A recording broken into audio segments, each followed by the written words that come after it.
but just a beautiful shot. And again, this is the only goal of the game. But again, that's all you need. 1-0 was the final in this one. Yeah, absolutely.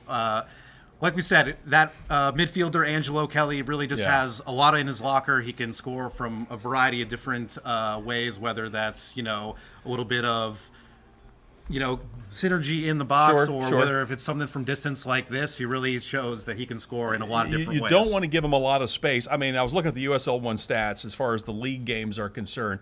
The guy's only taken 3 shots, and he scored on 2 of them. So he's got 2 goals off 3 shots. Also, he's number 1 in assists right now with 2. Should note Callum Johnson's also up there as well with 2. Number 1 in the USL with chances created, 11 chances created. But then you've got Stuart Ritchie, who is sitting number 2 with 10. Callum Johnson, number 7 with 5. So again, just goes to show it's not a one-man team. They're spurting this thing out. Absolutely. Again, we see Angelo Kelly. He's really been empowered to get forward and, take those chances. 3 shots, 2 goals. The expected goals, the analysis would say he's due for a little bit of regression, but you got to take those shots to have the opportunity to score. I think we had a little bit of wind at play in that game, so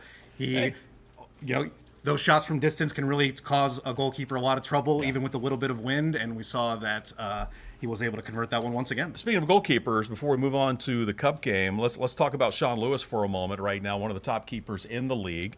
2 clean sheets so far this season as far as league play is concerned. That's tied with Lexington and Madison. 6 saves on the season, and he said, well, that's great. You look at the stats, like Lexington, their keeper, has made 20 saves this season. Sean Lewis has made 6, but it also is a credit to that line in front of him, right? You want your goalie to be somewhat bored during the game, but when he has to step up, he does. Sean has done that. But again, it looks like the guys in front of him are getting the job done as well. That's right. Yeah, if you look at the stats from last year, Sean Lewis was the Golden Gloves winner for the lowest goals against average. But if you compare his saves numbers, I think it was in the mid-80s last year. If you compare that to the saves leader in League One last year, he was probably maybe 30, 40 saves behind him. So it really is a testament to, that bank of 3 center backs with Big Jordan Skelton in the middle, team captain, gets a ton of blocks, gets in the way of a ton of shots. Danny Fernandez and Jalen Chrysler has been in and out of the squad a little bit. He wasn't in this Cup game, as we'll see later, with a red card in the first match. But that really, with the keeper and that bank of 3 defenders, that really has been the bedrock with which, Knoxville has been able to find success. And I imagine they do get a lot of confidence from having Sean Lewis back there, a keeper of that caliber. Exactly, and it works both ways. I mean, they've got the confidence knowing he's back there, so if something gets through, on the flip side, he's got confidence knowing these guys are going to do everything they possibly can to keep that shot from getting off, or if it is, it's going to be they're going to force that attacker to shoot in a way that the keeper makes an easy save, hopefully, or at least he anticipates where that ball's going to go. You see that in hockey as well. All right, so good news on the league side. That's right. That was really a vintage One Knox game from last year. That 1-0, that was their bread and butter last year, was being able to be competitive in those close games and come out on top. That's something Mark McKeever mentioned post-game when he was talking to KCK. Let's listen to him there.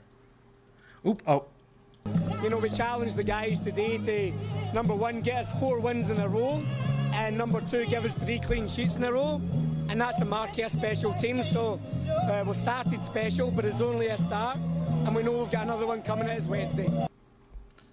Yeah, so like he was saying, that's they won all 4 of their first games, those 3 league matches, and that cup opener against Asheville City, the semi-pro side. But as you heard in there, 3 straight clean sheets for this defense. So that really was, they're really getting back to the thing that made them so successful last year, which was that defensive solidity. Yeah, doing a really good job there. All right, so we're going to move on now to the Cup game, and this was on a Wednesday night, welcoming Greenville over to Regal Stadium, and this was really kind of a back-and-forth affair. Again, you mentioned it at the top here of our broadcast, but you kind of wanted to see what One Knox would do. Sometimes we got into a hole. How would this team react? Each time kept battling back and battling back. So, again, a testament to what they were able to do. Unfortunately, it didn't turn out the way they wanted to on the scoreboard at the end of the game, but still some positives to take from this game. That's right. Yeah, like you said, they went behind 2 times and were able to come back both times, tie up the score, get it into extra time. Unfortunately, it didn't go the way we wanted. But, let's see how they were able to come from behind from this opener from Greenville. All right. Yep. So we open it up, and you can see Greenville on the attack. Marking not the best here in the box. Greenville able to get a couple of chances here. Obviously, the keeper making a good first save, but that second shot there finding the far side. Yeah, got to give the Greenville attacker credit there. That's a really nice first-time volley off a pretty, broken play. But really, that all started with Knoxville. Just trying to get it out of the back, right? That's right. Yeah, it really does seem like a coaching emphasis to, you will see the keeper hit it long, when the ball is at his feet just to get it out of their area. But it does seem like an emphasis from the coaching staff to, try and connect those passes from the back and, kind of transition from that defensive third into the middle. And for the most part, they've shown a really good ability to do that. Jessen Vanderploem got the start in midfield for his first start of the season for Knoxville in this game, and that I think it really is their best midfield distributor. And when you get him on the ball, he does tend to be able to find those those outside wingbacks like Stuart Ritchie, who's been really adept at getting forward and creating chances for Knoxville. But unfortunately, as we saw in that goal, when you are knocking it around the back, trying to really be precise in your own third, it does run a certain risk. Sure, and it got him there, but they come battling right back. Now, you can say what you want to. It is a PK, right? But, hey, you still got to put the ball in the back of the net. So let's take a look.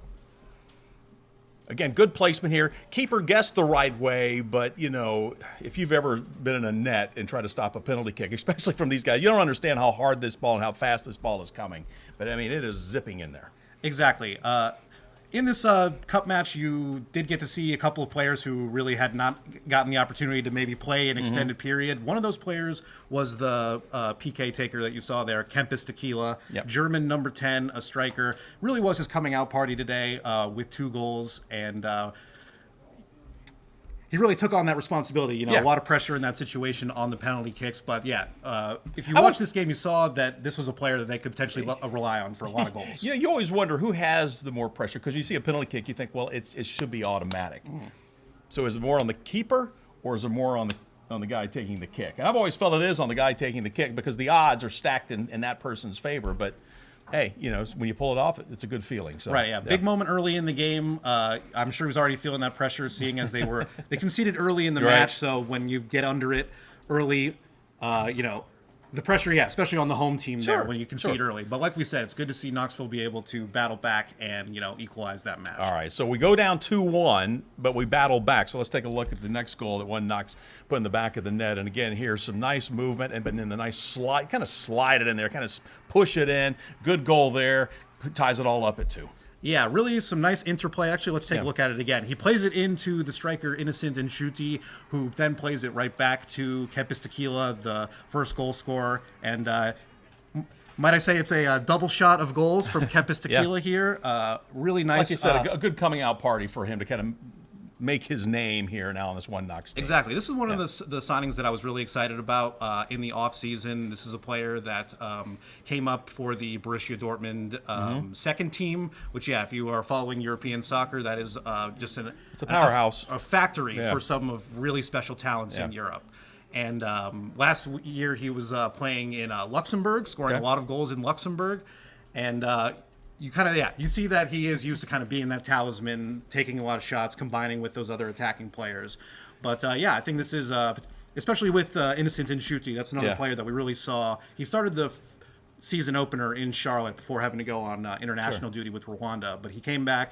And we really started to see those, attacking connections in the final. I saw them getting used to each other, getting out there, finding that groove, and I think those are good takeaways.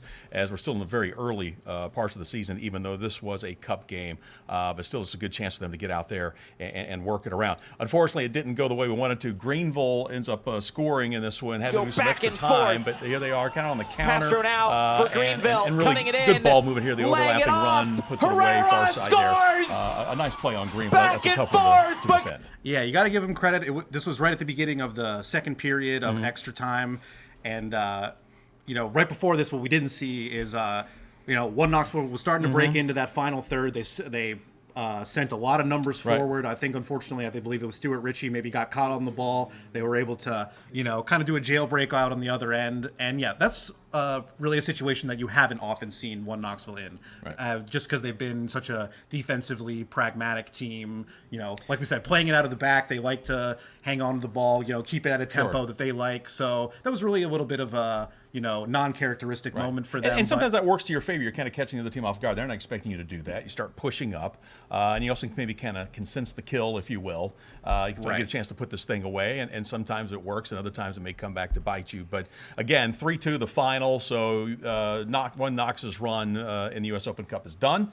And we're excited to see that, but there's still so much to play for. And I want to throw this out at you before we move on here, Greg. So I was looking at some of the stats from that game. And if I were just to come to you and say, hey, we had 29 shots to their 15. We had 9 shots on target to their 5.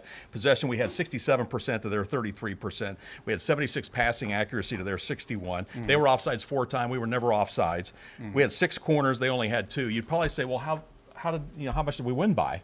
But that's soccer for you. I mean, sometimes it's just about the bounces, and I've seen it many times where your favorite team dominates a game or controls the majority of a game, but it doesn't necessarily go your way on the scoreboard. But again, when you look at this, they lost 3-2, but you look at those numbers and think, man, there's still so much to pull from on this. I mean, so much positive. That's right. Like you said, variance, can be such a huge factor in soccer. And like you said, I'm sure Mark McKeever, I think we even heard from him post-game, he really was complimentary of his team in the way that they were able to, come off of that three-game week, that game against Tormenta just a couple of days earlier, dealing with some injuries. And they really, after a first half that was a little bit shaky. I think Mark McKeever even said so in post-game, where they were getting caught out a little bit on the ball. But besides that, you look at those stats and you're like, this team has really been able to put it together. And one other thing we want to touch on, I think we got some sound from the gaffer as well, but it's good to see a local kid get a start. That's right. Yeah, absolutely. Leo Santos, 17-year-old, local native. I believe he's finishing up his junior year at Alcoa High School, and he got a pair of substitute appearances last year for the team, but this was his first ever start for One Knox. So he's now, the first ever local player to start a match for One Knoxville. Oh, it's incredible as a coach to see a young man making that progress and come out. And again, Leo had great moments out there. Got a little bit caught up in it, maybe halfway through the first half. But when we look at the positives were great. Some great moments created, worked really hard, and now it's time for him to make his next step. No, he's been doing very well, and he's been eager to play, and I'm sure he loved every minute of it. And we were just trying to support him and wanted him to do as well as he could, pretty much. And I think he did. Santos and the rest of the squad has a little break before its next game against Union Omaha on April 12th.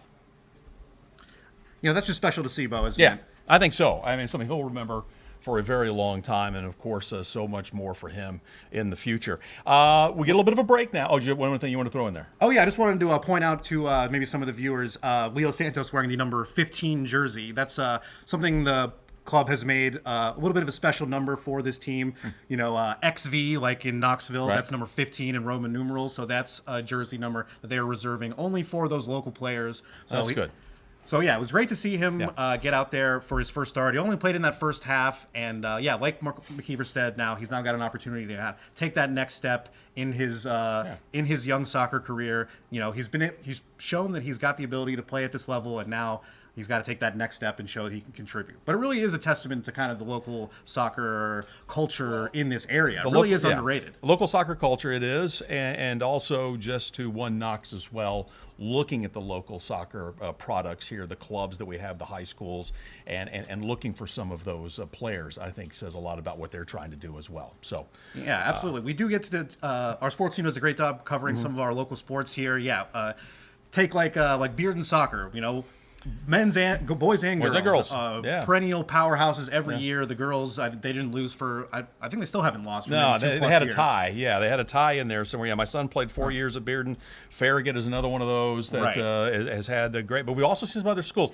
Obviously you can forget Austin East and what they did a couple years ago. Amazing run it was to one the of the great high school soccer stories in this state period. Real quick, just want to mention, we get an off week here. The team will be back in action at home on the 12th when they take on Union Omaha.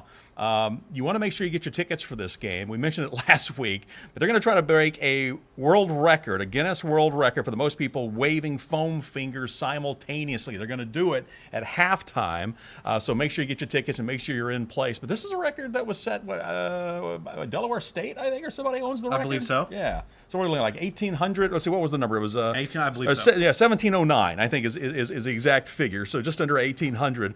But they are looking to break that record. You want to be a part of that, so make sure you get your tickets. You need to go to oneknoxsc.com, get your seats set up for the 12th, and make sure you get that foam finger. And apparently, one of the foam fingers has some prize tickets to, I think, Zach Bryan's concert is what I was reading, coming up at Food City Center in May. So just another reason to get out there, support the team, break a record, maybe win some tickets, but just have a good time. Ooh, that'd be exciting. That's a hot ticket if you are paying attention to that one. That is incredibly desirable. And yeah, a team named One Knox, very appropriate for, no team's ever been made better for the foam finger than One Knoxville. That's so right. that's going to be a sight to see at Regal Soccer Stadium. All right, good stuff. Anything else you want to add before we go? I think that's going to be all for us today. All right, sounds good. All right, hey, we hope you've enjoyed it. We'll be back here as we are every Thursday. If you can't watch us live, don't worry, as you may be watching us right now. You can just click and watch it over and over again. But we'll continue to keep you up to date. Already off to a great start this soccer season. #1 right now in the league. Hopefully going to stay there, but top of the standings with 9 points. And we'll be right here to kind of keep you up to date all the way. All right, we'll see you then.